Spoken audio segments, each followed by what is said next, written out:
Un président de parti qui prend le coup de poing d'un policier à hauteur de la tempe, c'est la vidéo diffusée par le parti d'extrême droite flamand, le Vlaams Belang, hier en marge de la manifestation du secteur non marchand. Commentaire de l'extrême droite, c'est le bourgmestre de Bruxelles, le socialiste Philippe Claus, qui a donné ordre à sa police de maltraiter le Belang. Déni de démocratie, on nous a empêchés de manifester. La version de la police de Bruxelles est très différente. Les policiers ont effectivement maintenu les élus du Vlaams Belang à l'écart de la manifestation parce que leur présence n'était pas souhaitée par les syndicats.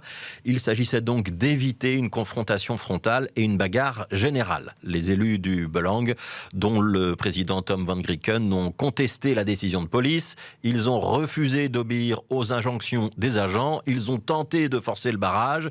Il y a donc eu cette bousculade et au cours de cette bousculade, on voit un coup partir en direction du visage de Tom van Grieken. Alors l'incident n'est sans doute pas aussi important que voudrait le faire croire le Vlaams Belang. Il n'est d'ailleurs pas à la une des quotidiens flamands ce matin.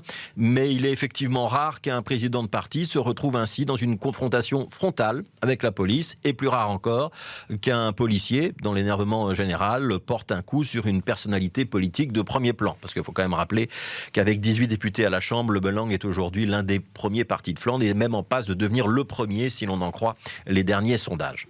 L'incident est révélateur de plusieurs éléments. D'abord de l'indiscipline des dirigeants du Vlaams Belang. Un parti qui aime l'ordre, mais à condition que ce soit lui qui décide. Quand un policier donne une injonction, ça compte pas. Et si le Belang n'a diffusé qu'un tout petit extrait de l'incident, une vidéo qui dure moins de 20 secondes, c'est sans doute bien parce que avant d'arriver à ce geste malheureux, les dirigeants du parti d'extrême droite se sont comportés comme des activistes, voire de petits voyous, qui aiment aller au contact des forces de l'ordre, les provoquer, les houspiller. C'est une tendance historique de l'extrême droite qui n'hésite jamais à jouer des coudes et du biceps dans les manifestations et où le service d'ordre peut tour à tour maintenir l'ordre, courser des contre-manifestants et forcer des barrages de police. Ensuite, il faut le noter, c'est que la police a fait son boulot hier, y compris lorsqu'elle a affaire à des députés ou des dirigeants de parti, que personne n'est au-dessus des lois ou des décisions de la police. Le policier a sans doute commis une faute en lançant un coup de poing, mais il est salutaire de voir quand même que les forces de l'ordre ne déroulent pas le tapis rouge à des militants d'extrême droite, fussent-ils en costume cravate. Après cette succession d'affaires de ces dernières années où la police est accusée d'être violente avec de jeunes Bruxellois, cette image ne fait pas de tort. Bon, elle ne suffira pas à corriger la tendance générale d'une image de police plus violente dans les quartiers populaires que dans les beaux quartiers.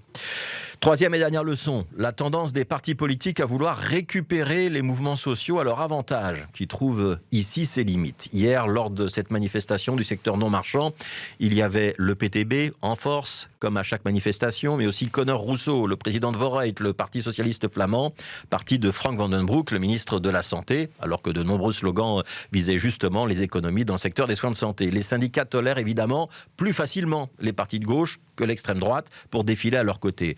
Mais ça pose quand même la question du rôle de chacun. La fonction du politique, c'est de légiférer, d'accorder des budgets, de trouver des solutions aux problèmes qui se posent, peut-être pas d'aller manifester contre les décisions de son propre gouvernement.